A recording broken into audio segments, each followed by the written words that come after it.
I have never made a good decision from a place of fear and desperation. Most people find themselves in a desperate place financially. And then what happens is when you are in a desperate place, you then are looking to be rescued. You want there to be a silver bullet. You want this to be the deal of a lifetime because you are behind, you know you're behind on your numbers and your stuff, and you so desperately want to be rescued. And every time you look for a rescuer, you will find an oppressor. You are not a victim. Stay out of the scarcity mindset because all that's going to do is attract oppressors who will continue to victimize you into your life. I think we sometimes get this instinct about us that doesn't quite seem right, or, oh, this seems too flashy, or, oh, I don't know if I should be doing that. But we try to rationalize with our intellect that overpowers our instinct as opposed to just being okay with who you are, where you are right now, and not trying to get some fast hack. Yeah, when we're doing that, you have to know that you are partnering with the spirit of desperation.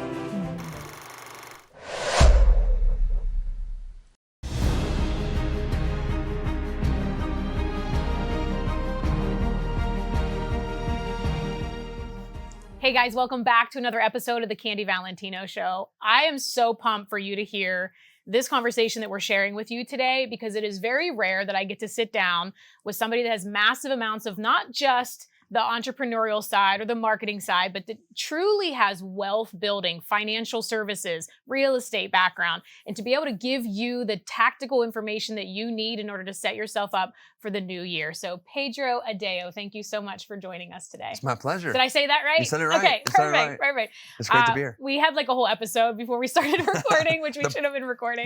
Yes. The pre-game. But it's so great to have conversations like this because there's a lot of people that are on social talking about finance and talking about wealth, and it sometimes drives me crazy. And I love to meet someone that it drives crazy too, because it's so clickbaity. And a lot of it is giving people the wrong information. So I'd love to unpack your prior life before you became the challenge expert and the marketing expert, and really talk about how we can help people create more wealth in the new year. Is there some piece of value or just something that comes right off the top of your mind of the way that you view wealth and how you break it down when you're teaching people the real way to do it? Yeah, and I love the fact that obviously wealth is being talked about. So on one hand, it's great. However, you're absolutely right. Because of social media and now shorts and TikTok, that it's gotten to be where everything's about sound bites and clickbait. We're living through a time where it's just there's no nuance. Everything is mass, overly simplified, overly generalized. And then there's really no fact checking, right? Yes. We're coming into an election year. So, there's no fact checking. And I would say when I'm scrolling through when I'm just scrolling, I'm not talking about doing research. When I'm just scrolling through Instagram or the social, I would say at least half, if not 2/3 of things I see on financial is either wrong, flat out lie, not, or misleading. And so I would just say that if you're out there and you want to build wealth, you need to learn the principles. Learn the principles. Don't just go after shiny tactics. Learn the principles, understand and then also what is your approach? There's more than one way to skin a cat, right? Which is such a weird saying. Anyhow, tangent. But I was talking about that, who invented that saying? But there's so many ways to create wealth. And the fact is there's not just one path to this. And, I always tell people what's in your hand? What do you have that you can multiply, right? God's given each of us a different thing, right? And then I talk about this idea of where's your field of favor? We're not going to all be good at the same things. I've had a massive amount of favor and success in one area, but then when I tried something different, I got my teeth kicked in. And so I think just understanding that there's nuances to this. There's more than one path. Find the path that suits you best, your time, your talents, your preferences, and then go for principle and real wisdom and knowledge, and not just kind of shiny, clickbaity, I love that because stuff. Oftentimes people those flashy things are actually distractions that's taking you away from the boring things that are going to create wealth. All of the things, whether it's real estate, building a business, diversifying in, all of your papers, as you call them, whether it's stocks or bonds or any other way, they're all kind of boring in a sense. And I think that if people stopped looking for the next flashy thing or the one deal that's going to make them all the money and just start doing the basic things that we know that work, the principles, they're going to build more wealth more quickly. But I'd like to talk about some of those things that you said. When you see them, you're like, and I see them too. And it almost has prevented me. And I think I shared this, and I don't know if I've actually shared this on the podcast before, but I feel like it's actually prevented me sometimes from talking about wealth and sharing more, because I'm thinking, I do not want to get thrown into that bucket of all these people that don't know what they're talking about. Has there been something that you've seen perpetually that when it comes up, you're like, that's BS? Yeah. Oh man. And so I'm like, I've had the same problem. Like, I have not done a lot on social media. Obviously when I'm doing large trainings or running challenges, I'll run a lot of paid traffic. But if you look, like, I'm not someone who's actively building on social, and yet I'm changing that. And I think you should too. And I know you are too, because if people like us who actually know what we're talking about, have real proof, real results, and did it in a predictable way that we can help people, the fact that we're not making content because we don't want to be lumped in with all the knuckleheads, then the people never actually get access to real wisdom. So, I mean, there's so much stuff. I mean, I know that, my background was heavily in the life insurance industry, and then obviously I grew into kind of comprehensive planning, and so just life insurance as a little kind of just segment of the financial world. I would say 2/3, if not more, of any post I see talking about life insurance, retirement planning, the use of various products. I don't want to get into all that here today, but it's completely wrong, like totally wrong, or grossly overinflated. Like the pros are exaggerated and the cons are ignored. Yes. And you got the public who just doesn't know any better. Like I talk about like the playing field's not level. Like we don't have a level playing field. You've got consumers, and then you've got like the market experts, whether it's Wall Street people or insurance, and so like they know things that the average consumer doesn't know. And unfortunately, most professionals in the space, I don't want to call them professionals, most people in the financial industry, and even some of the biggest companies that we know in this space, have no problem to exploiting that gap in knowledge and really taking advantage of consumers because they don't know what they don't know. So I would say in the insurance space, I see a lot of stuff talking about infinite banking, be your own bank, tax-free retirements and all these things, which all of that is, yes, okay. There are pieces that but are yes, there's nuances and there's all kinds of stuff. And for the most part, you got a lot of people running around with, whether it's an insurance license or real estate license, and others who literally were able to know enough to pass a test, but really aren't professionals, have not really been trained in how to actually serve and help people. More of them have been trained in how to go recruit and market and go sell those products. They've got more training on how to sell the products and recruit people into the career than they actually know how to actually help and serve people. And so, but I think that's going to start changing soon, and you might see me doing something a little bit more in that realm. I think to help it's people. so needed because what you just shared, I see so often, and it's hard because you don't want to, like, it almost comes across like I don't want to be negative and like tear these people down. It's not the intention. But it's misinformation. It's like you're lying to people. And then, like you said, they're great at sales or marketing and recruiting people, but they themselves have never actually done it. So if you're trying to sell me a product that you yourself have never leveraged and never built wealth with, how do you have any expertise to share with me how I can invest $1 million or $5 million or whatever in this product? Can we are you okay to talk? And we can edit anything out that I actually you don't want to talk about. I'm an open book. Is there anything you can share so that we can save people some headaches? That if they're seeing these things about infinite banking or all of these different things that are now the latest, because I feel like it went from real estate to biz. It's all of these things. It's a cycle, right? Now we're seeing these. Okay. So you want to get me in trouble?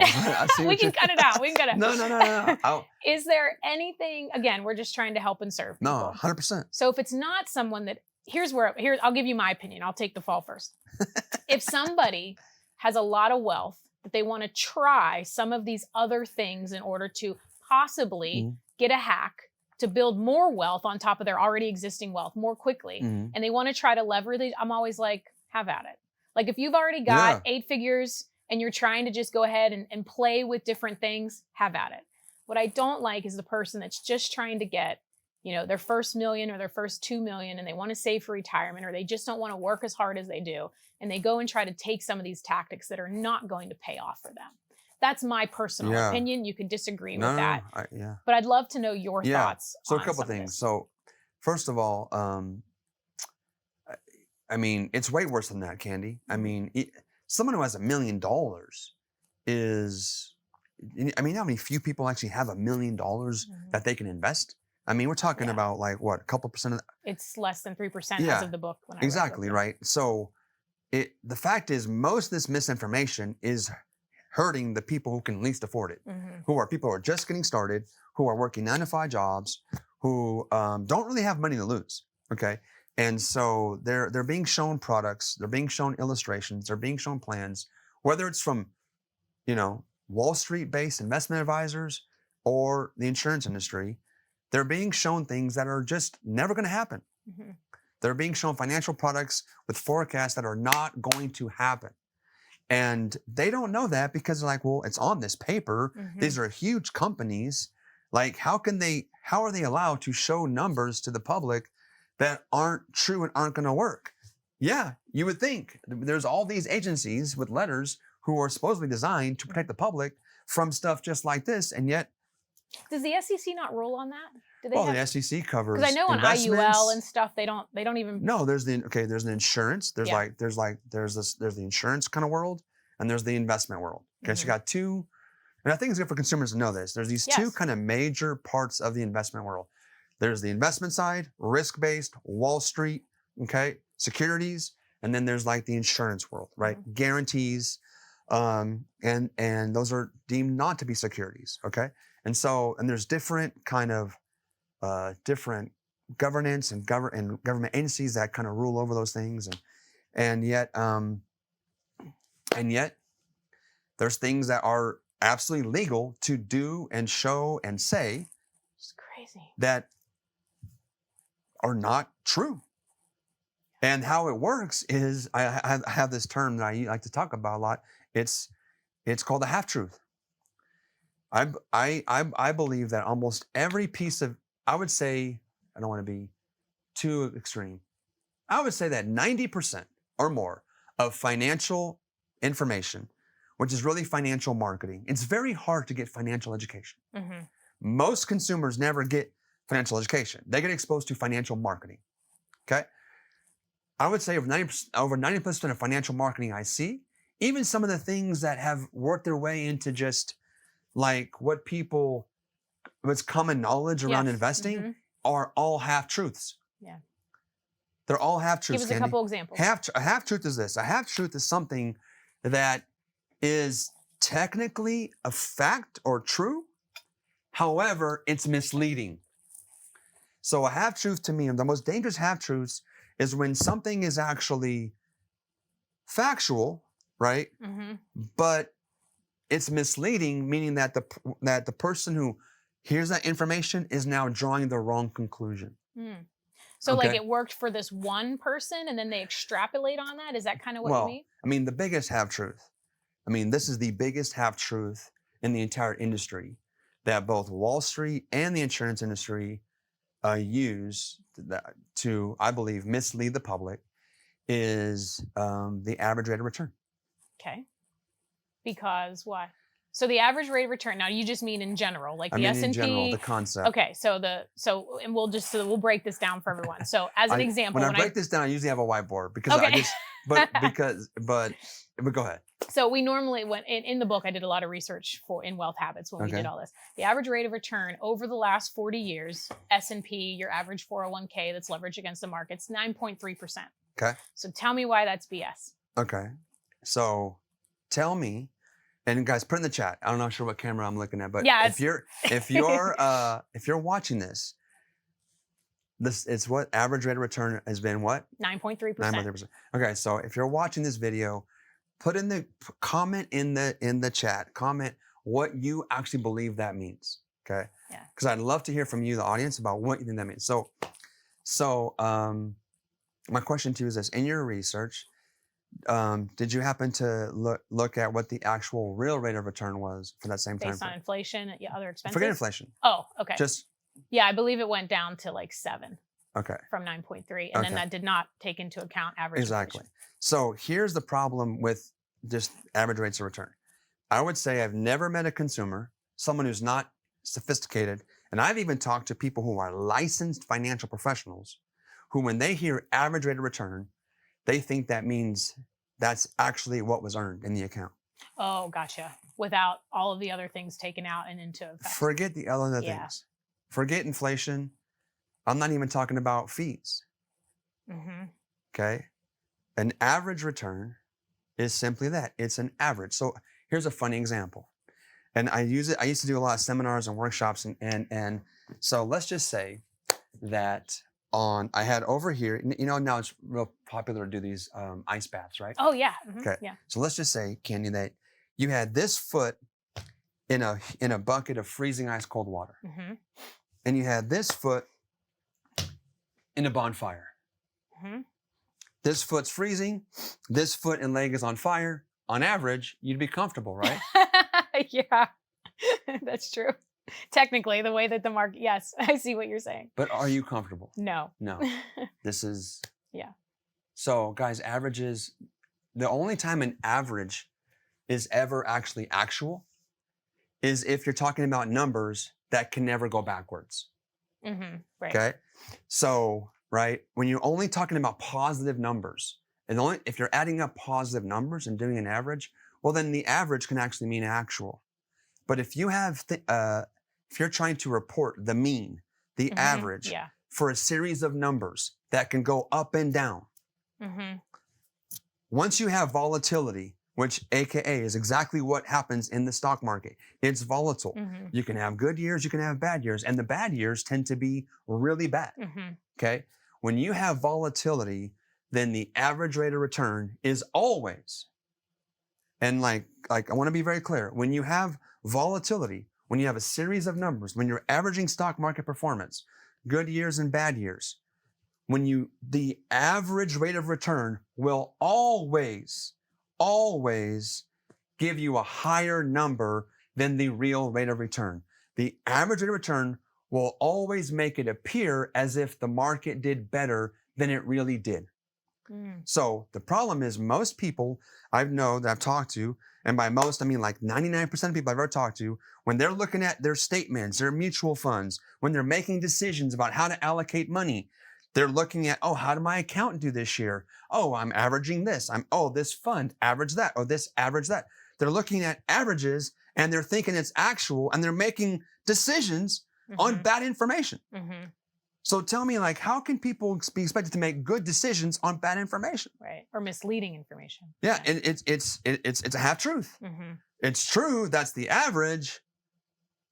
And then if I had a whiteboard, I would actually show people how you can have an account that literally averages 25% and actually makes no money. It could be that extreme. So the gap between what the average is and what actually happened could be nominal, 9 to 7, which, by the way, you've done the modeling. Candy, how important is a 2% difference? We're talking about insane, ginormous, right? Ginormous. But it could be as wide as even 20 points or more difference. So to me, that's the most dangerous kind of half truth. And then again, there's so many more because this game of wealth and finance is nuanced. Okay. And that's what's missing in the conversations. That's what's missing on social media. That's what's missing with kind of mainstream financial reporting and even financial personalities. People like the Dave Ramseys and the Susie Ormans and even the Kiyosakis and most of these people that have such mass market attention, they're giving just mass market advice. Everything's overly simplified. It's always do this and never do that, which Doesn't work. Come on, guys. Like but if you're on a mass market TV or radio show, That's you can't deal with nuances. Right. You have to basically talk to the main like I've even known just in the media tour for the book and stuff. It was like, well, here's the audience you're talking to. So then you would basically change the content and what you were saying to try to meet that audience that you were speaking to. And it's hard because I would get questions like, okay, if somebody has $1,000, $10,000, or $100,000, what would you tell them to do? I'm like, I need more context. If I give you any examples, it would be completely untrue because I don't know how much debt they have. I don't know how much money they're making. I don't know their family dynamics. So like those types of, 100%. and they're like, oh, you mean you can't give us, I'm like, I can give you an answer, but I'm not going to because it would be completely misleading and it would not help the people that were actually wanting and needing the advice. So when you hear something like that, or someone comes to you for planning, for just overall comprehensive or holistic planning of their whole life, and let's say, we'll take debt off the table, because I would say most of our audience that's watching, they're very smart with their money. They understand. They don't have a lot of bad debt. Yeah. They may be leveraging debt in order to get additional assets or new businesses or stuff, which is all smart. But that type of person, they're like, okay, I know I can take some money out. I think it's $66,000 in 2023. You can do tax-advantaged investment vehicles, solo 401k or self-employed 401k. Do you still think those are good in order to reduce taxable income and at least have some money in the market for your retirement? Yeah, so I'm definitely not against having money in the market. Okay. Great. However, I would say most people that have money in the market, they're making a huge mistake because they are probably passive. Mm-hmm.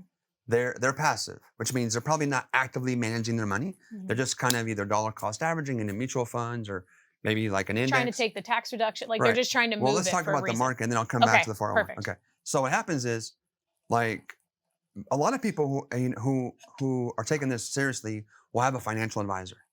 Okay. Mm-hmm. And here's what they think. I have an advisor. So he or she's watching my money, watching my account. No, they're not. Like, no, they're not. Like, I can assure you that's not happening. Now, I mean, so the fact is no one's watching, no one's actually managing the money. Mm-hmm. The money is actually being babysat. It's just there. Like, no one's watching your account. Mm-hmm. No, I mean, and I ask people like, listen, the last time the market crashed, did you lose money? And they're like, yeah, I did. I'm all, did your advisor even call you to help you to maybe get you out of the market or talk? They're like, no. I know. So one, you're paying someone a fee, and even a 1% fee, which by the way, everyone thinks they're paying 1%. No one's paying 1%. Like everyone thinks they're paying 1%. And there's plenty of research that shows you're more likely paying upwards of 2%, sometimes even 3% fully loaded in. Their mutual funds are able to charge fees that aren't even in the prospectus. Mm-hmm. Okay. So people have no idea like how much impact those fees are going to have. And I don't mind paying fees, but I want to am I getting something for my money? Exactly. And the fact is usually you're not. Yes. The job of most traditional Wall Street-based advisors, their job is to keep you in the market forever. Yep. And tell people why.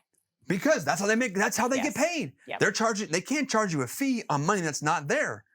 So their job is to keep you in the market as long as possible, keep putting money into the account, because the more money you put in, the more fee revenues that they earn. They make money in good times and bad. If the market's down, Wall Street still wins. They're charging fees on your account. And that's why they're not calling you to tell you, hey, there's a crash coming or something's happening with the political cycle. We should probably move money around, because if they move money out of their account, they're not compensated for your money. No. And then it gets even worse, because now when you want to retire, and now you actually need some help to figure out, hey, I want to retire. I've got these different accounts and some other assets. Can you help me? Mm-hmm. They have they're not trained. Mm-hmm. Traditional financial advisors who are mostly living in the realm of the investment realm. Mm-hmm. Very, very, very, very few of them have ever been trained on how to actually help people distribute that wealth and create income for themselves. Yep.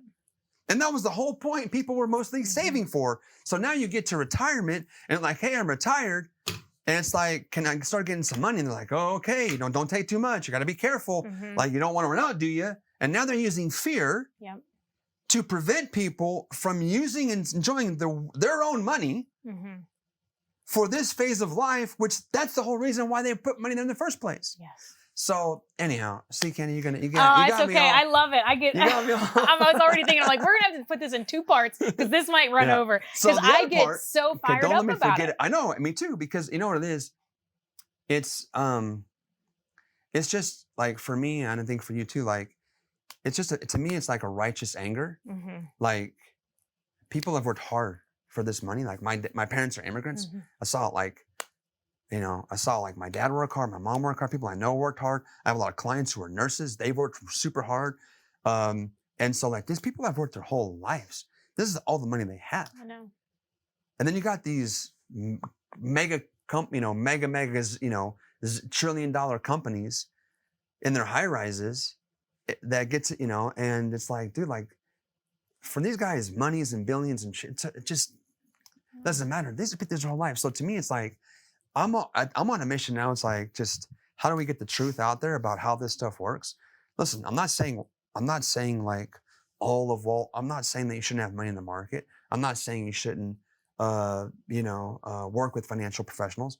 What I'm saying is make sure you're working with someone who's going to tell you the truth and show the truth, and ask all the hard questions. So often, Candy, people will tell me like, Pedro, I'm afraid to ask my advisor these questions. I'm afraid to ask this. I don't know this.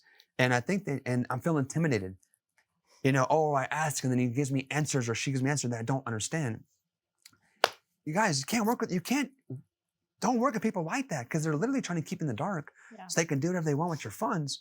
And then what are they even doing? Like this, it breaks my heart. Like, because they're not adding any value for the most part. Like the main thing that someone could help you with is to actually managing the risk with your money. Right. Money doesn't need to be managed. It's just there, right? Like, but there is cycles in the market. And I'm not talking about. We do see things. Like, that's the thing. People that, like, when you understand this, you do research, you get, like, what happens. Like, we can, obviously it's not a magic ball, but I feel pretty confident that I kind of know when things are coming up, when there's shifts happening. I'm not going to call them 100% of the time, but for the most part, like even interest rates or housing, like I kind of see what's happening. And because really it's just data. When you review enough data, you start to see patterns. When you start to see patterns, you identify the new ones as they come. It's kind of simple, but if somebody doesn't do that, of course they're not going to know this. And what breaks my heart is, like, you talked about your parents, like, my dad was a mechanic. Like, he worked so hard for so long, and the little money that he did have, like, he lost so much because his financial planner that he was working, and it's hard when it's your daughter to, like, be like, Dad, you got to get the money out. Dad, you got to, like, it's hard. He thinks he's, trusting someone, and he lost over 1/3 of the money that he had. And it's just like, and I'm like, can we just put that in real estate? Can we do something else with it? But then my financial planner tells me I'm going to get penalized if I do that, if I take too much out. And so they're only believing what they're told, and they're being misled selfishly. And I think that's why we get so angry about it, is because the only person it benefits is that planner, or, like you said, the large corporations that they answer to. Is there something that you can help people with? They know this, like, there's probably a lot of people that are feeling this gut check of, like, I've always felt this, but I don't know what to do. What can they do in order to be able to make some better decisions, to be able to maybe work with somebody different? Like, how could we help them from here? I mean, I'm happy to offer like a simple resource that where literally I just do a simple training. I call it myth busting. Like, there's just a bunch of financial myths that have been passed down and kind of regurgitated, and like average rates of return is a myth, diversification is a myth, I'll be in a lower tax bracket when I retire, that is a myth. Like, so much of what people believe is good, solid, mainstream financial wisdom is a myth. And so, I mean, I've got some resources I'm happy to share, just so I can go through and show people this is the truth. Like, to me, it's like, look, it's not my money, it's your money. My job as a financial professional is, let me tell you the truth about how this all works. Here's the truth about how life insurance actually works. Here's term, here's how IULs work, here's how whole life works. And there's nothing that's perfect, Candy. Like, there's no silver bullet. There's no perfect investment. If someone calls you, oh, I have a perfect investment, a perfect product for you, hang up. You're talking to a salesman. They're lying to you. Right? Everything has pros and cons. So the fact is, but I believe that, I actually think that most people, for the most part, are intelligent enough to make good financial choices if they're given honest, complete information. Yes. But many people watching this, you're like, Pedro, I've made so many mistakes with my money. And Tony, look at all the money choices that you've made, that you've looked back and regretted if there was a bad investment or whatnot. I can assure you, you probably weren't given full knowledge. Right. You probably learned something later that you didn't know up front. And so one, there's no perfect products, okay? Everything has pros and cons. And so you really need to understand the truth about how this stuff works. So I'm happy to share something. Perfect. We can drop That'd a link be great. at the we'll end. Do that, yeah. Another question you asked me was about 401ks and IRAs and people. And so basically what they're doing when they're entering into that agreement, and you're making an agreement, you're entering a covenantal relationship with the IRS. The IRS is your partner in a 401k, IRA, any type of pre-tax deductible plan. They are your business partner. Okay? They're investing along with you. Right. Okay? So when you see your 401k and says $1 million, that $1 million ain't all yours. Because when you pull $1 out of it, now it's going to be taxed at what tax rate, Candy? Whatever taxes are at that time. Yeah. Now, the whole big concept is, but when you retire, you're going to be in a lower tax bracket. So you save on taxes because you didn't pay a higher tax now. The money got to grow, tax deferred, and you could pull out the money later in a lower tax bracket. Well, the question is, how do you know? Who told you you're going to be in a lower tax bracket? How do you know? Where is that guaranteed? Because the fact is, if you look at the history of U.S. taxation, we are in a relatively low time of taxes. Right. Taxes have been much, much, much higher than they even are today. And the fact is, who's in control of what tax rates will be in the future? Not us. It's not you. No. Not me. Not you. Not us. Which means when someone is plowing all this money into a 401k, IRA, some pre-tax plan, they essentially are trusting the government to be fair and reasonable with them. Because the government at any point in time can raise taxes, change the rules, and you can do nothing about it. What are you going to do? The money's already stuck there. Yeah.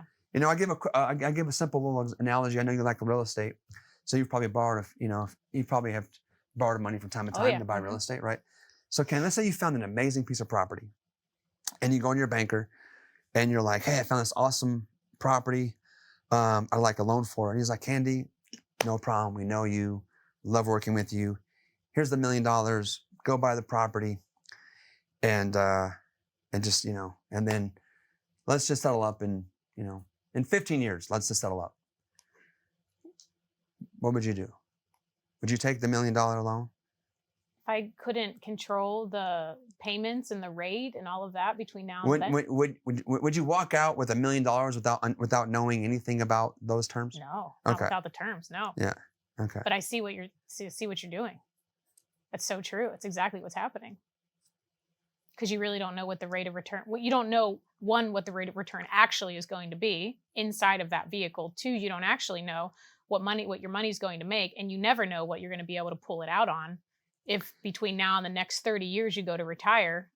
And, rates change. At the banker, if you took a loan from a banker and didn't know your interest rate in writing, right, and you just fully trusted that they could knock on your door 10 to 15 years from now and charge you as much as you want, would anyone take out a loan like that? Nobody would. That's exactly what everyone is doing when they're putting money into their 401k and IRA.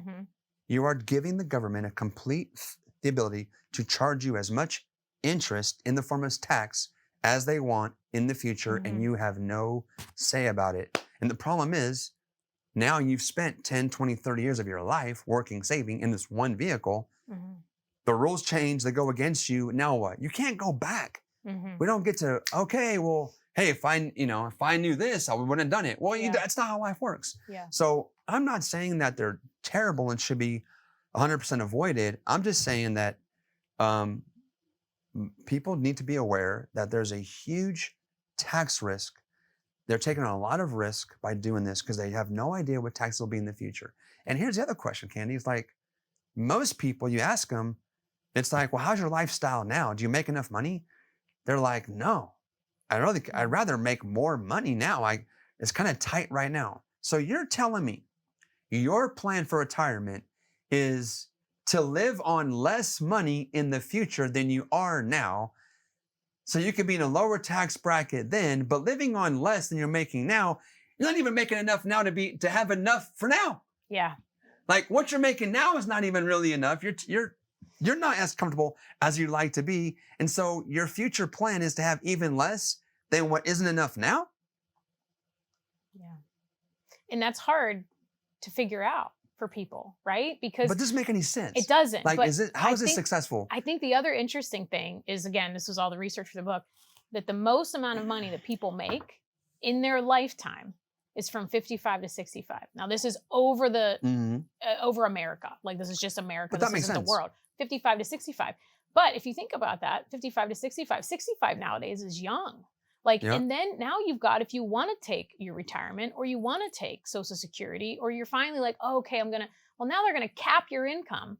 Or if you make more from some side job or you don't want to quit your job, now all of a sudden you're getting penalized for continuing to earn and work. My dad was just going through this right now. He's like, well, I can't make over this because then they're going to, I'm like, who cares? Just do it anyway, you know? Because there's actually another interesting stat that if you just work for 6 extra months when you go to retire and you just continue to contribute and you don't pull on anything, that you'll make about 1 basis point as if you invested it for the last 20 years. Yep. By just continuing to work. You're going to see a huge trend of that, Candy, which is, and again, I have all the software, we do all the modeling, like we be able to show people this, that just working an extra year or two, complete game changer in being able to reduce the risk of them running out of money while they're still alive. Here's the problem with that plan.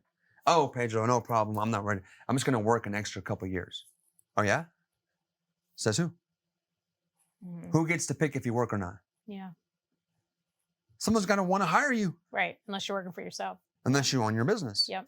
And so the fact is, age discrimination is 100% real. No one can tell me otherwise. I was in corporate America a long time ago. Age discrimination. Is sad. I would love to hire 60, 65-year-olds. Age discrimination is real. It's real in corporate America. It's real in a lot of other places. Yes. I mean, even in church culture. Yeah, that's great. The people who have been on this earth the longest, who are full of wisdom, who've been walking with God for sometimes decade, they're in the parking lot. Oh. And you got preachers on stage who are 30 years old, don't know nothing. It's crazy. Spiky hair and ripped jeans and oversized t-shirts. It's true.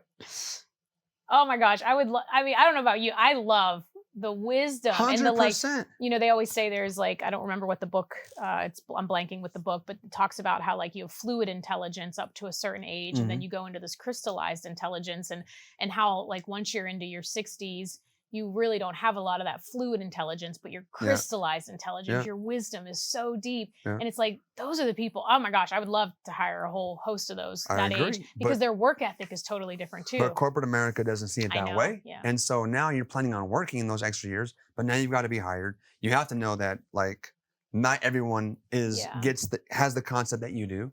And so, I would just caution people about. So the person sitting at home that's hearing all of this, and they're like, okay, this guy, wait, I shouldn't put money. Why did you bring this guy? This guy is buzzkill. So I shouldn't put money into 401k. I shouldn't do infinite, all of these things. So that we don't have them go completely off the edge thinking they should not do any of these things, right? Yeah. What do we want to tell people to start learning or even thinking about as they're looking at it? So here's just, so keep it simple, right? I think this is very simple. Building wealth is simple, and if it's too complicated, you should already know it's a red flag. So always, what can you be doing to increase your earned income? Yes. Right? How can you continue to increase your earned income? How can you continue to make more money through a job, through a side business, owning your own business, adding more value to this world, right? Because at the end of the day, you can't save more than you make.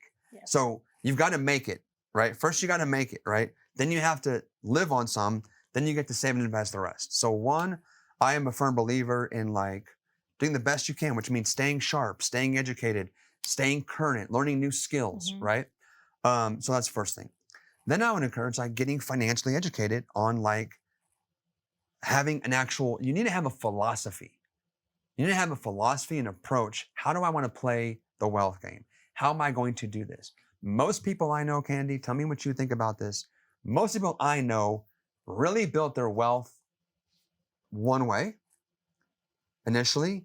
And then as they kind of got that going, then they began to diversify. One of the biggest lies I hear is the whole 7 streams of income nonsense. Please preach this. This is I think I'm literally the only person that's talked about this other than Joe right now. This is literally like, unfortunately, I don't want, how do I say this and not sound like just a jerk, but like, unfortunately, so much of the content that's being put out on social media is to attract the lowest level of intelligence. And this is also one thing you said earlier, and I just want to get this out because this one thing I'm going to say is going to help some people for sure. I think else hopefully has too, but oftentimes, Candy, most people find themselves in a desperate place financially.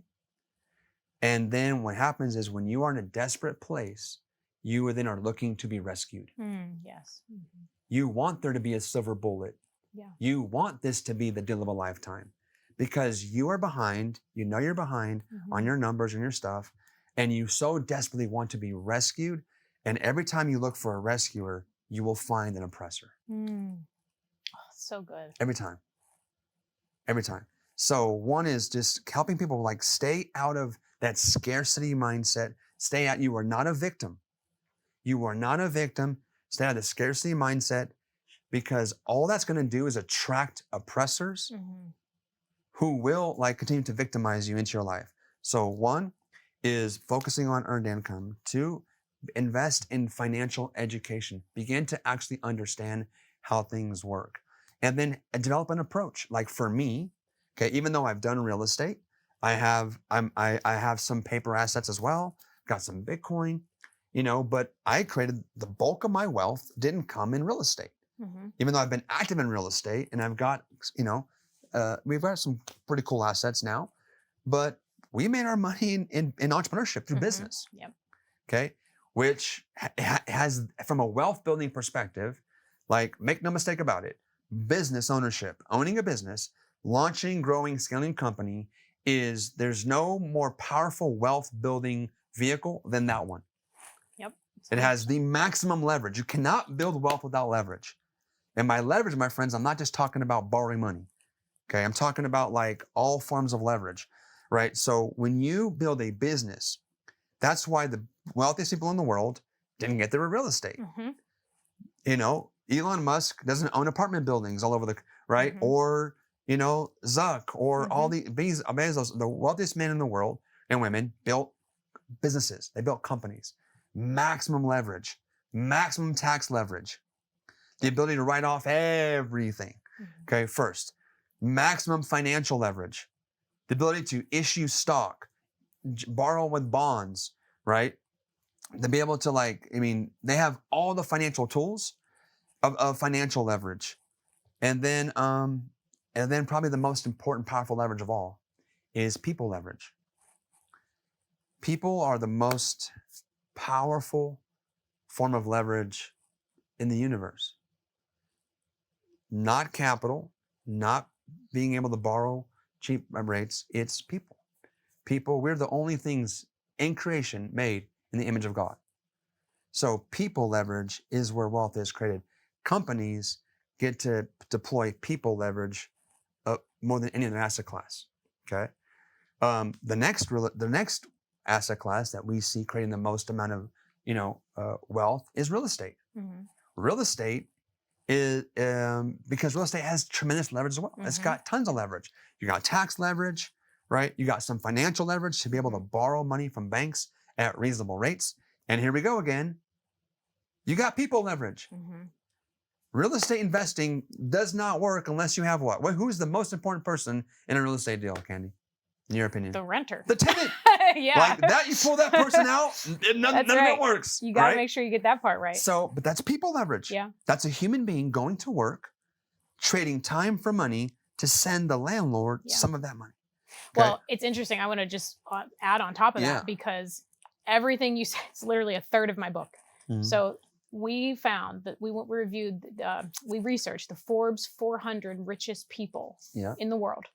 75% of them got on that list from either they owned a business or their family owned a business. And then of that, the second was real estate. 100%. Nobody got there from making the best timed decisions in the market. No. There's nobody going out and like timed Bitcoin and crypto and all of these things. Nobody. Like those are all, can they work? Sure. But they're all flashy things that also have risk that nobody's talking about. Yeah. And we've seen what's happened in a lot of those worlds over the last 3 years of all of the different ups and downs. And so I think it's so critically important to understand that the number one wealth builder that we found is absolutely owning a business. From there, it's how do you diversify that wealth into additional asset classes? Yep. And then, in my opinion, it's leveraging 401ks or other traditional financial vehicles as a way to diversify your income now, to reduce your taxable income now. Because if you're in the highest tax bracket now, if they go up a little bit by the time you retire, to me, if you build enough assets and you build a big enough business that also is an asset that you can sell, Sure. you don't necessarily need to leverage your 401k or use it when you're 65 or 70. It's just going to be something extra on the top, not the full meat of what you actually need to retire. Yeah. That's been always my view. Yeah. And I mean, it's not bad. I would just say that if you own a business and you have real estate, you already got write-offs. Absolutely. So Yeah. like, you don't need the 401k. You really don't. No. You really don't. And there's probably better places to put that money. Yeah, you could buy another property. That would actually help you be a better real estate investor and business owner. Because what do real estate investors and business owners always need? Liquidity. Yep. You have zero liquidity in your 401k or IRA. Okay. So the one thing that we haven't got into, and it's to really serve people, is as much as I talk about, yes, grow your earning, like make more money, yep, earning, and then learn how to actually multiply wealth with principles so you understand. But the first piece when I'm actually educating people that are in my programs in our communities, we teach them a very simple model, which is PEM. And the first thing we do is we protect. So before you even think, like so much of having success in life, so much of wisdom is about prioritization, getting first things first. Most people think, I'm going to save, I'm going to invest, I'm going to build wealth. And once I have assets, once I'm wealthy, then I'm going to find a way to protect it all. Huge mistake. Huge mistake. And it's, it literally is the exact opposite. From all the things I've studied spiritually and over time, and thinking about just how do I set myself up to attract wealth? How do I set myself up to actually be a faithful, good steward of wealth? The first step must be protection.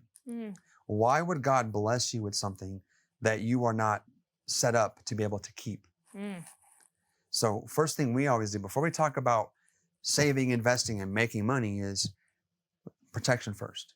Most people don't realize that every time they get in a car and get on the road, their house goes up for sale. I'm so glad you're talking about this. If you got this. teenagers, if you're driving, guys, like we got these cell phones. How many, and like tell me in the comments, how many of you have phone rang or you wanted to change the song, you grab the phone, you're trying to be safe, and so you're kind of doing this, and then maybe you look down for a split second, and that split second became like 3 seconds, and you look up and you're like, oh my God, like I've gone way too far, or you're looking up and there's like red lights. So it just takes one split second, wrong place, wrong time, someone in the crosswalk, and a whole lifetime of work is gone. Gone. And so, like, to me, that's just foolishness. I mean, where's the wisdom in that? Where's the wisdom in helping you, like, crush it in the stock market, buy great real estate assets? Like, where's the wisdom in focusing all your time on creating something and leaving it completely exposed? One wrong place, wrong time, and all it goes. And people go, oh, Pedro, that never happens. Happened in my family. Yeah. Happened in my family. Wow. Happened in my family. It's a crazy story, but this does happen. Oh, yeah. Today, right now, there are people dying on freeways right now, people in accidents. And so, like, not to be morbid, but like, guys, like, here's the cool thing about it. When you actually, we spend 30 minutes. We help our clients understand, here is how you can have this wealth confiscated like that. We put simple things in place that don't even cost that much. Yeah. Like, and then what happens is now, you're like, oh my God, I always wondered about this stuff. Now you have complete peace of mind because your defense is infallible. You have your defensive is, you have a perfect defense. You know that no matter what life throws at you, you're covered. How much more boldness, confidence, and courage can you now have to go build wealth when you know that everything you bring in, you can keep because you've actually shut the back door and you've got the proper defense in place? So many people, they don't think it'll happen to them, but it does. And there's so many things that you can, it's easy. I always call it build the Brinks truck of your life. Build the Brinks truck of your life. It's like, how do you put that Brinks truck in order to protect what you already have so you can go earn more? Otherwise, you're open to so much risk. And people don't know it. They don't realize that they drive down the street or they, whatever, they hit someone and now all of a sudden their house is in their personal name and they can come after their own personal assets or their savings account. And it's simple, very inexpensive things. So I love that you talk about that. I think it's so critically important. People, what if someone hits you? Yeah. And they're uninsured? Yeah. Right? And the simplest way just to add value for your audience in this episode is like the simplest thing you can do to get started with this protection first. And this is not comprehensive. If you want to get a comprehensive list, we got that all. But like the simplest thing you could do is have a personal umbrella policy. Yes. Like, so if you've got a typical, auto, homeowners policy, car policy, you probably got one of the, State Farm, Farmers, almost all those companies are going to have the ability to offer you what's called a personal umbrella policy, which is extra coverage on top of that, as you know. And, you have like $1 million umbrella, $2 million umbrella. And this is $1 million of extra coverage. And Candy, I'm sure you have one, like $1 million umbrella, which is probably not enough anymore in today's day and age. It's like $25 a month. For $25 a month, which is pretty much like one run through the McDonald's drive-through these days. For $25 a month, you can have an extra layer of $1 million protection that if, God forbid, wrong place, wrong time, you hit someone, you get sued or someone gets hurt, like the first $1 million+ is coming out of the insurance company's pocket. And you got people, oh, Pedro, I don't even have $1 million. Like, I don't need that. Well, guess what, guys? There's this thing called a judgment. They'll garnish your wages forever. So good luck trying to build your wealth when you've got this drag on your finances, because now you're having to, help someone else replace the wealth that is no longer in their life because you're a part of it. And so again, guys, this sounds a little bit like, like this guy is such a buzzkill, but I'm telling you, I've lived through this. I've seen this happen in our own home growing up. And again, like this is wisdom. This is wisdom. Wisdom is to protect first. I can go on this. And anyone with kids, you absolutely need to have one of these. If you have kids, like tomorrow, don't do anything. Like schedule it and get this done, because I don't think people realize, like, you have kids. You have kids. Their friends come over. You have a pool. Everyone's playing, horsing around. All of a sudden, I know this actually happened to a friend of mine. Someone's going out on those rafts, surfing on a raft, slipped, cracks his head open, face down in the pool, blood everywhere, ends up being paralyzed from the neck down. If they didn't have a personal liability umbrella on top of their home, how do you, like a judge is going to come and say, how do you put a number on somebody's life for the rest he was 20 years old, he was going to med school. So now all of a sudden a $10 million liability is now going to come, they're going to take your house to settle that. But that's what they're going to do. That kid was in med school. They're going to say he was going to graduate. A doctor makes this. He would have had a 30-year career. Average doctor makes $200,000, 30 years, $6 million. Boom. And that's how it is. Plus pain and suffering, plus this. And so I love that you talk about this, because this is the quote boring stuff that it's not clickbaity, so people don't share it, but it is absolutely essential for every single person with a business, with a family, with any assets. What's your E? What's the E in PEM? Oh, P is protect. E is earn. Earn. Love it. And then M is multiply. That's it. That's all this is. I guarantee you, if we looked at like, you're going to say, hey, I do this for P, I did this for E, and here's how I multiply. Guys, like I said, like this is not that hard. Like, I totally believe that God created wealth for his sons and daughters to create, multiply, manage, steward, and enjoy. And he made it pretty simple. But it's got to start with protection first.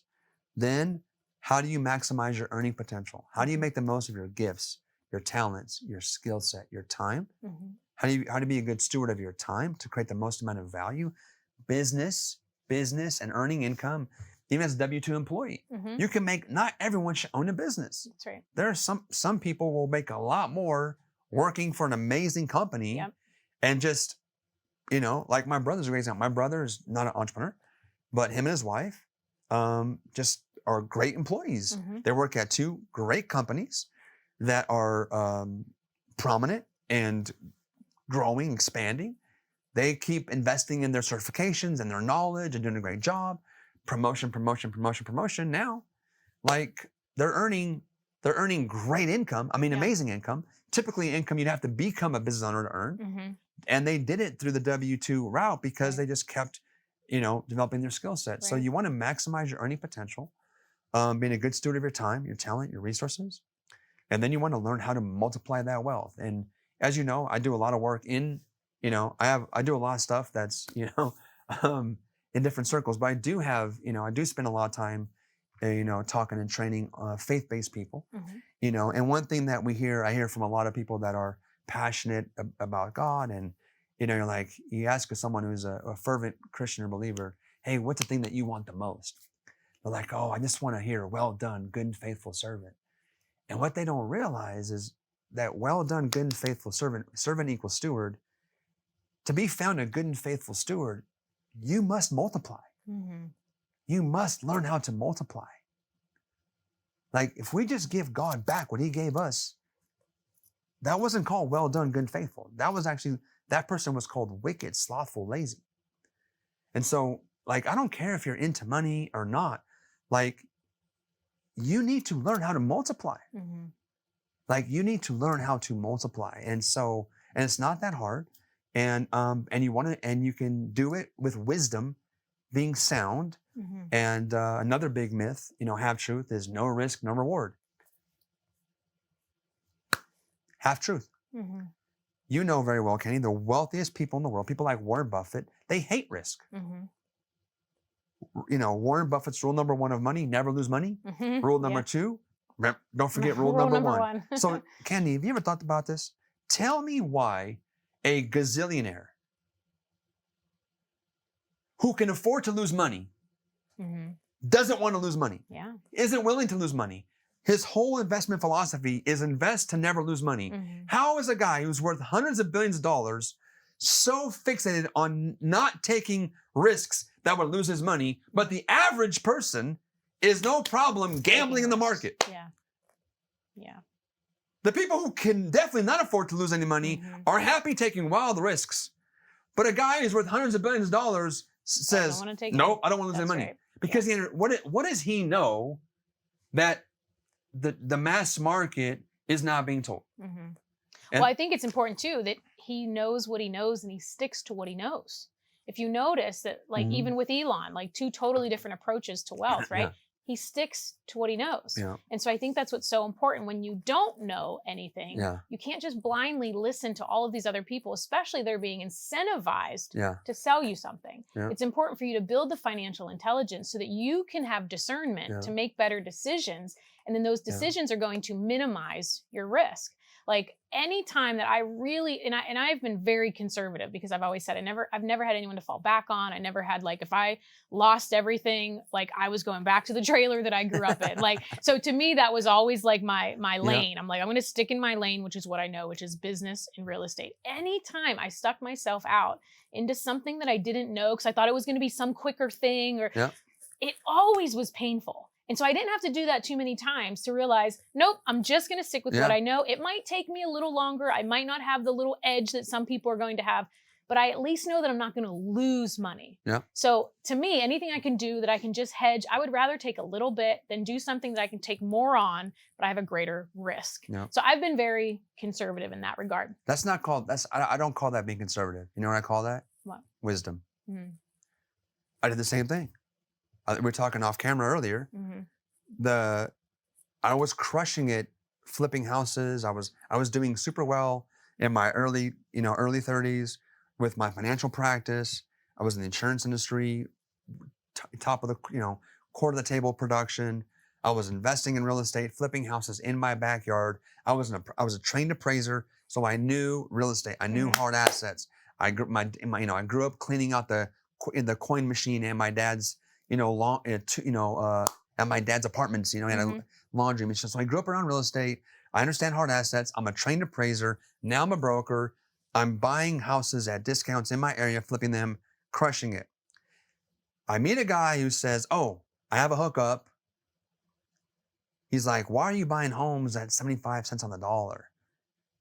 Like, imagine if you were able to buy the mortgages for 11 cents on the dollar. Why are you buying the house? You should be buying the paper. Be the bank.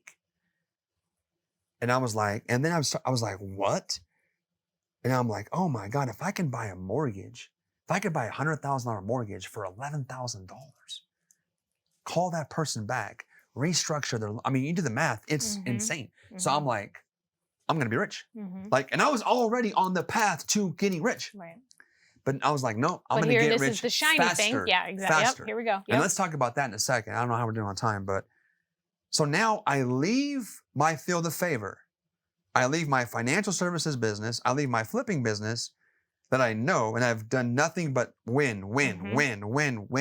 Like I was to go now, what I now call chasing fantasies, to go do things I didn't even know what I've never serviced a loan. I don't know what I was doing. Now I went from having all my properties in my backyard. Now I have a nationwide portfolio of mortgages, and like, Candy, I had no business even contemplating that. Get my ass handed to me, get my teeth kicked in, lost all my money, lost all the money of friends and family who went along with me.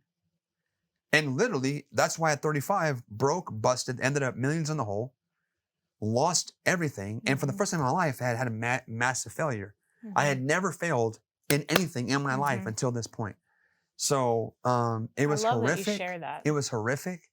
I literally learned that when you let people build you up in the good times, you give them permission to tear you down. And I was so disillusioned by the failure, how friends and family reacted to me and treated me. And I can tell you with this, when you don't know who people are until you mess with their money. And I've had things happen to me that, like, I didn't even think were possible. So I lost faith in, like, humanity. I had friends and family do things to me that, like, I wouldn't have thought my worst enemy would have done. So I'm like, if I can't trust my friends and family, how can I trust anybody? It put me into a deep depression. I spent about probably 3 years in a really dark time, super depressed. I honestly saw no way out of this. The harder I tried to work to fix it, like, just the worse it got. Yeah. Like, literally, like, imagine, like, you're doing everything you know to, like, fix and help, and like, the more you touch it, the worse it gets. And so it was like, went to bed every night like an elephant on my chest. All I saw was, like, just this debt, you know, and having disappointed people I love and trust. It was brutal. Like, I was honestly, like, begging God. I'm like, I was married, still married. Same woman, thank God. 26 years now. We had 3 kids. This is literally almost 14 years ago. I was begging God, like, earnest prayers, like, please, God, do not let me wake up tomorrow. Like, we have $3 million in debt. We had $6 million of life insurance. Suzette, my wife, could, like, get the $6 million, pay off the 3. She'd still have $3 million to start over with a brand new husband. I'm done. I'm good for nothing. I have no value for my wife, my kids, this world. Like, I'm done.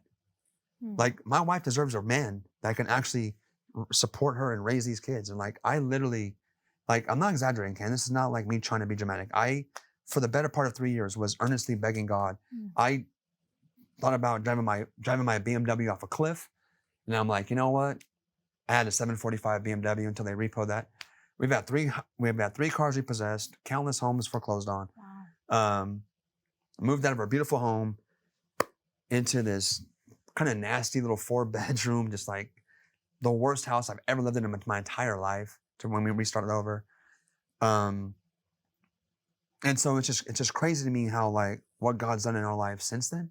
And really almost all the things I teach, a lot of my frameworks, things I teach, were things that I learned going from, like, the pit, busted, losing it all, bankruptcy, and having to literally kind of how I saw God take me from that to where we are today. And so, but that's how it all started, was chasing fantasies, was leaving my field of favor, like looking for a shortcut. Oh, if I, and the worst part about it was why I did it. So first of all, for you guys watching this, I want you to understand there are no shortcuts. Like there's the only legal shortcut is a mentor. A mentor, a real mentor, and a real mentor is not a social media influencer, Guru. not a guru. That's fake. A real mentor will do what I just did.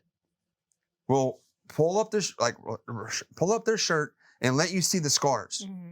They'll talk about the mistakes and the failures, and they'll talk about, hey, be careful of this, watch this. And the worst part about it, I didn't know this then, but the worst part about the whole thing was why I did it. And I didn't even realize, I have this thing I say all the time, is that heart wounds create blind spots. Wounds in our heart create blind spots with our sight.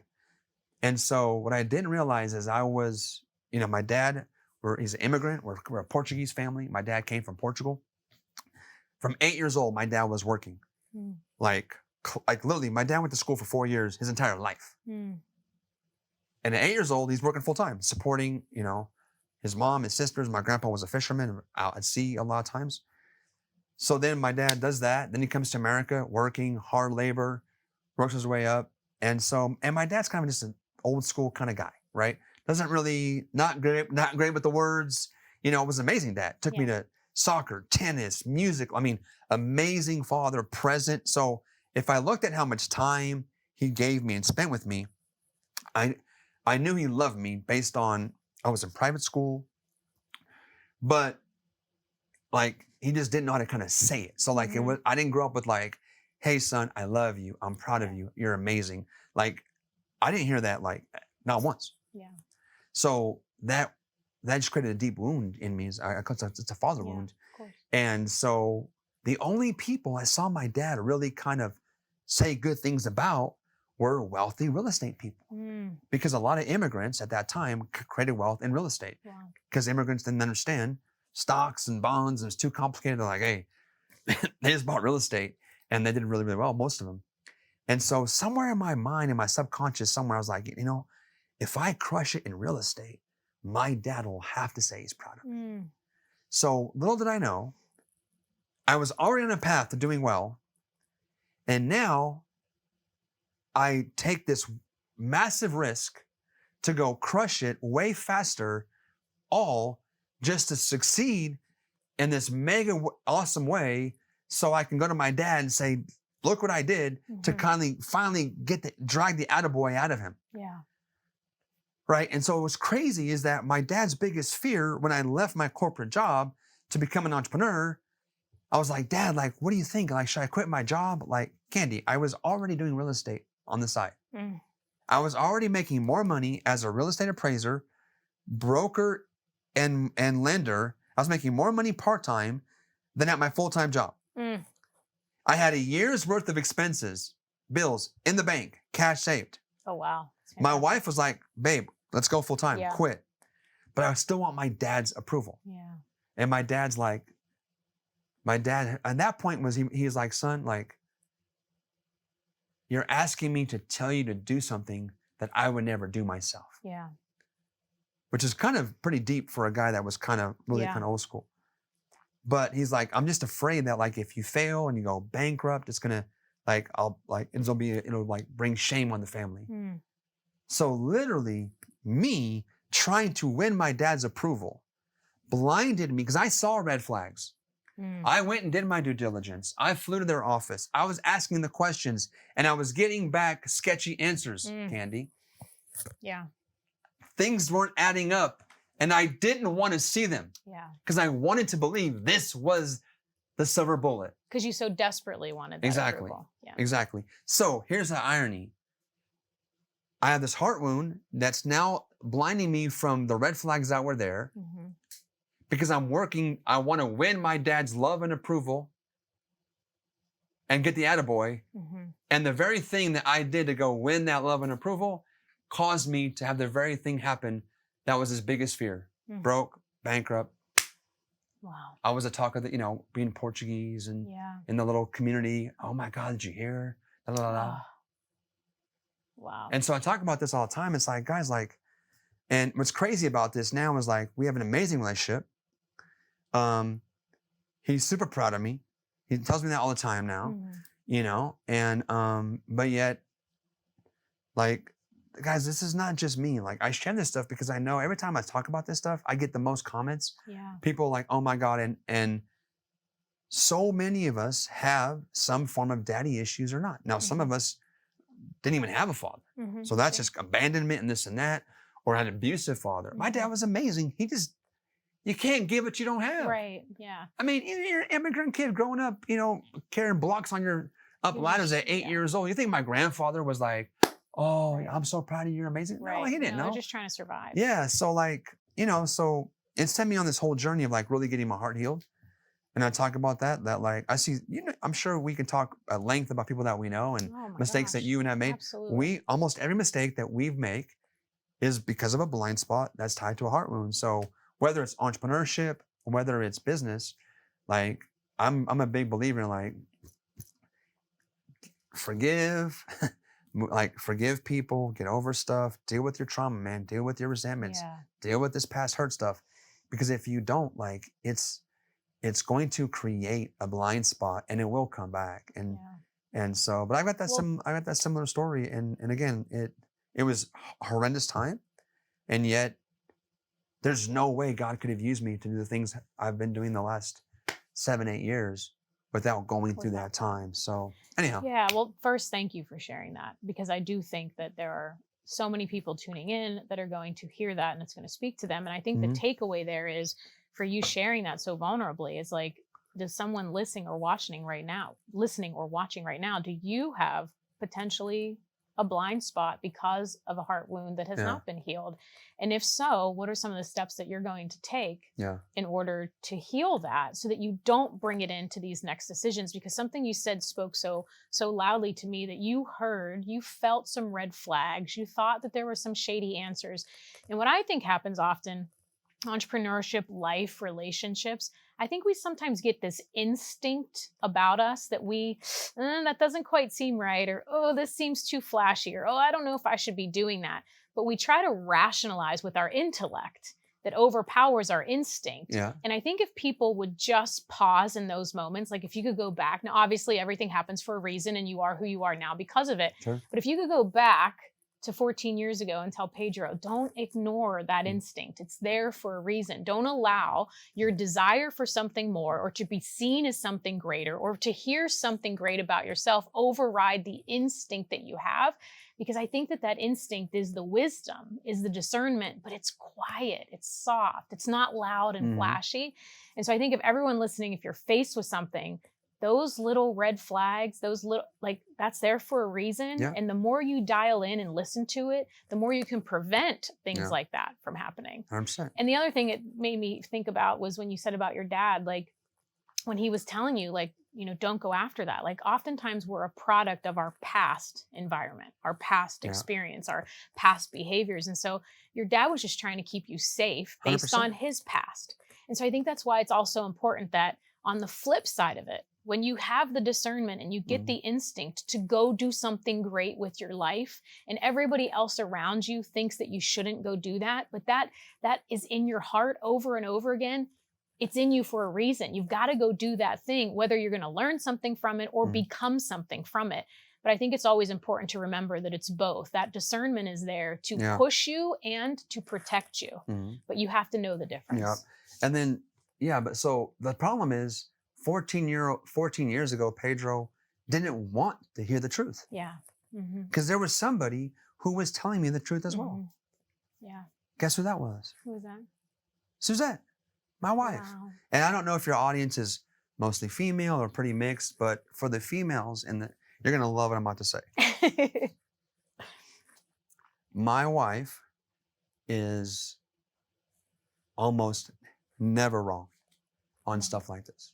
Yeah. When I meet people, so So like, listen, when the crazy part about life and how this works is when the devil wants to destroy your life, he sends in a person.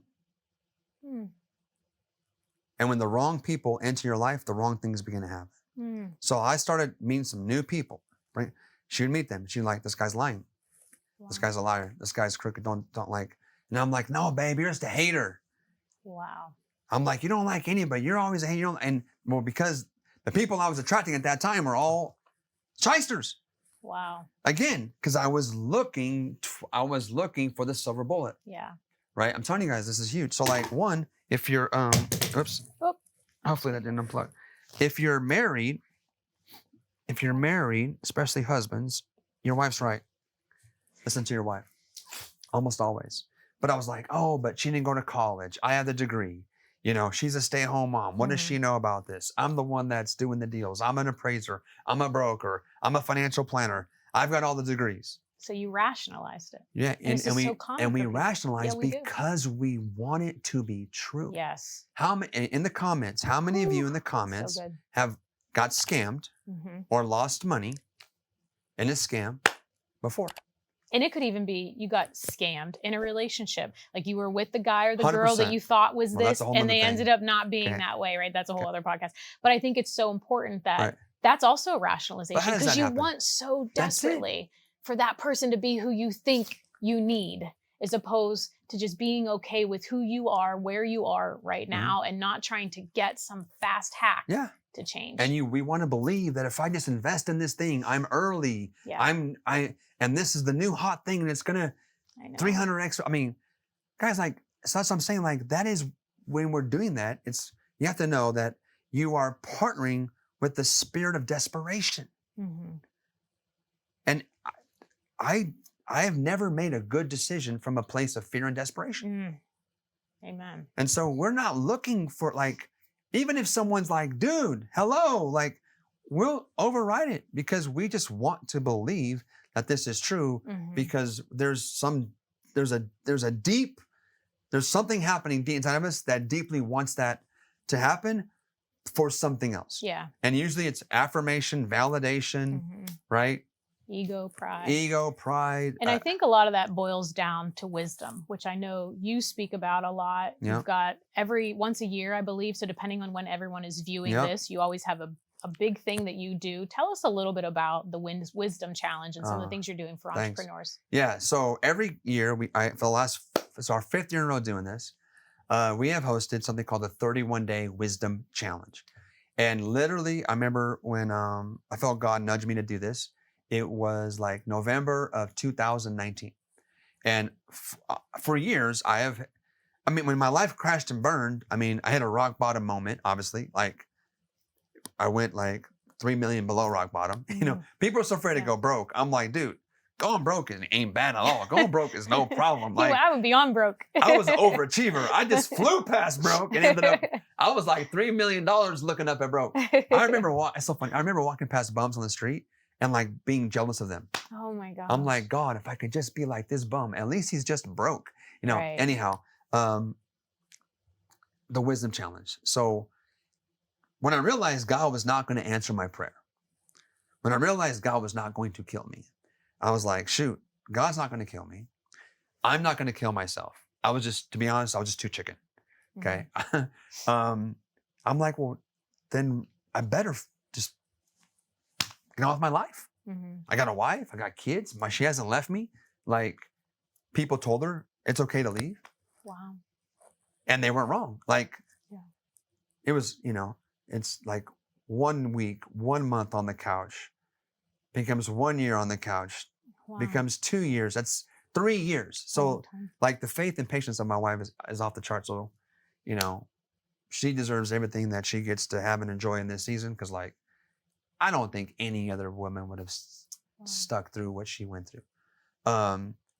But so I remember God speaking to me about, so I turned to Proverbs. And I began reading the Proverbs. The Proverbs is an ancient book of wisdom. It's in the Old Testament, written by King Solomon. King Solomon, historical figure, was the wealthiest person that ever lived.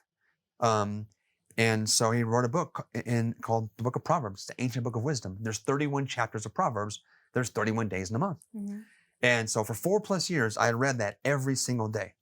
I also spent those 4 years in Proverbs and in the Gospels. Okay. Because I had just had this crazy wild thought at some point. I'm like, I had to rebuild my life. I had to start over.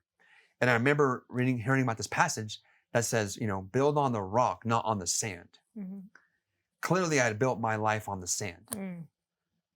And so I'm like, you know what? I'm starting over. I never want to start over again.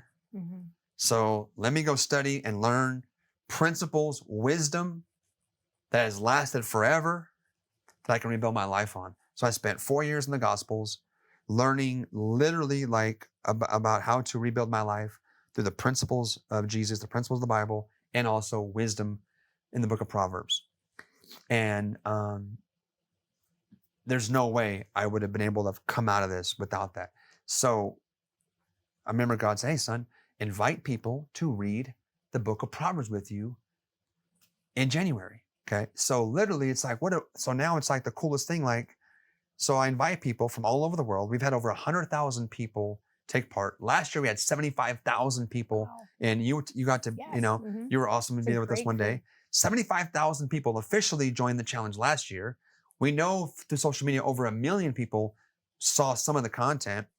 And so every January, we invite people to say, it's simple. Hey, want a better way to kick off 2024?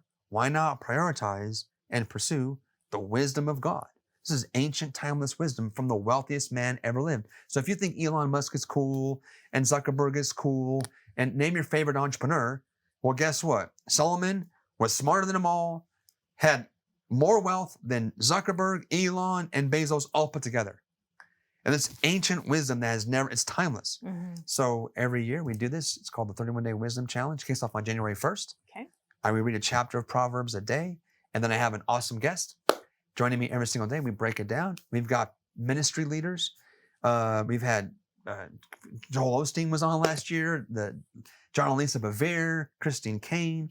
And then we have awesome entrepreneurs like yourself and a lot of others. John Maxwell was on before. And so we want to hear people that are winning in life, applying the wisdom of God from all realms, ministry, business. We have people from the government. We have people Hollywood, Hollywood actors, actresses, awesome. And so it's coming up. Every day, it's live? It's live every day for 31 days in a row. It's free $99, right? So it's absolutely free to attend.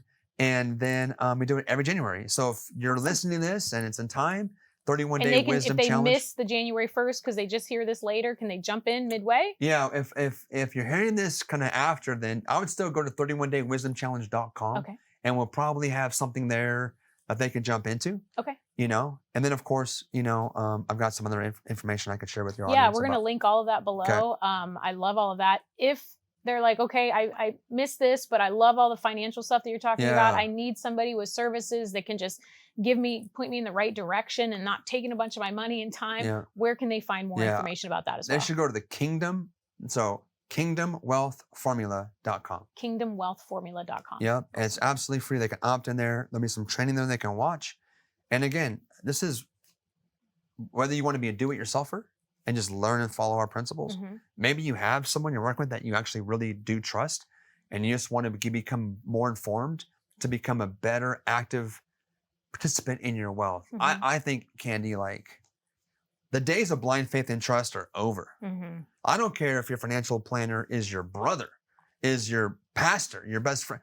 You need to know what's happening with your money. You need to be at least informed enough to ask the right questions. Yes. So they'll get information there to help them if they have somebody. And then of course, we have a firm that if they would like some help and want to meet with someone to kind of talk more, we can obviously help them with that as well. Awesome. And I always have, one thing I want to add to that, I always say nobody will care about your money more than you. So learning the financial principles that you're teaching so that somebody cares about managing your money, I always feel we need to take on that role a little bit, even if you have somebody great that you worked with. Yeah. Can I add a nuance to that? Yeah. Nobody should care more about their money more than you. So good. Okay. Because it's so true. No one should care more. Yeah. You should care the most. You're earning. And again, this is the problem. When people hire professionals, what they think is happening is, I have hired this person to care more about this than I do. Huge mistake. Yeah. So I love that. And we'll link all of that below so they can find you. I have one final question that we always ask our guests. Obviously, with the show, we talk about business and money and wealth. What does the word wealth, of all the things that you've been through in your life, now, this version of Pedro, knowing what you know and the wisdom that you've had, what does the word wealth mean to you? Yeah. I think there's nuances to this, obviously, but I would say first and foremost, I would start with fulfillment. I would have to start with fulfillment because I get to meet a lot of people, as do you, who have a lot of money. And I actually don't really care how much money you have until I actually know how did you get that money. And unfortunately, a lot of people that I meet and I see out there who are even wildly celebrated on social media that have all these raving fans, if those raving fans knew how they made their money, what they did to make that money, I don't know if they'd be such raving fans anymore. So for me, it's all about fulfillment. Like, am I fulfilled first? Because like wealth, I would say more than anything, and this may sound a little bit too woo-woo, but I would say first and foremost, wealth is a feeling. Wealth is probably more of a feeling than anything else. I love that. And everyone will kind of define their feeling a little because differently. I've traveled the world a little bit, and I've been places where kids had nothing and they were super happy. Yeah. So I would say first and foremost, like wealth is like a feeling, like, and to me, like I would tie that to like a feeling of one, fulfillment, and for me, fulfillment means like I know I'm good, like I'm in right standing with my God, right? Like, so first and foremost, I personally, this is me, like there is no such thing as wealth outside of the lordship of Jesus. If I do not feel like I am in right standing with God, which is righteousness, right? Then nothing else matters. There's a lot of memes and people talking about this. It's true. It's like, oh, if you win in business but fail at home, you're a failure. Which I wouldn't disagree with. But to me, it's like, if you can be winning in business, winning at home, but if you're failing with God, like if how you're doing it isn't, then, so I would say, like, for one, it's like just having that knowing that like I'm being of service, I'm contributing, I'm adding value, I'm growing in wisdom. Even Jesus had to grow in wisdom. It says in Luke 2. I think that to me is most important. And then just like having a wealth is really more than anything. It's a feeling and it's a mindset. It's being able to actually look at the world and interpret your life experiences through the lens of that. So that way you can actually make different decisions. And then of course, then there's the practical aspect of wealth, right? Which is, wealth can be the ability to transact, right? The ability to transact. Wealth, I would say is having the power to create outcomes and results that you want, right? Love it. Like, if you want to take a year off and go this, and great, so like having the ability to be able to kind of implement and act on those desires, those dreams, those passions, and giving back. So being able to, the ability to do that is kind of more of a natural way how I think about wealth. But I would say everything first starts in the invisible realm, and then there's a corollary in the natural. So I love that, and I think that's such a beautiful thing to end on. So Thank you for sharing that. Thank you for sharing all of this great value with our audience. I know they're going to find so much value.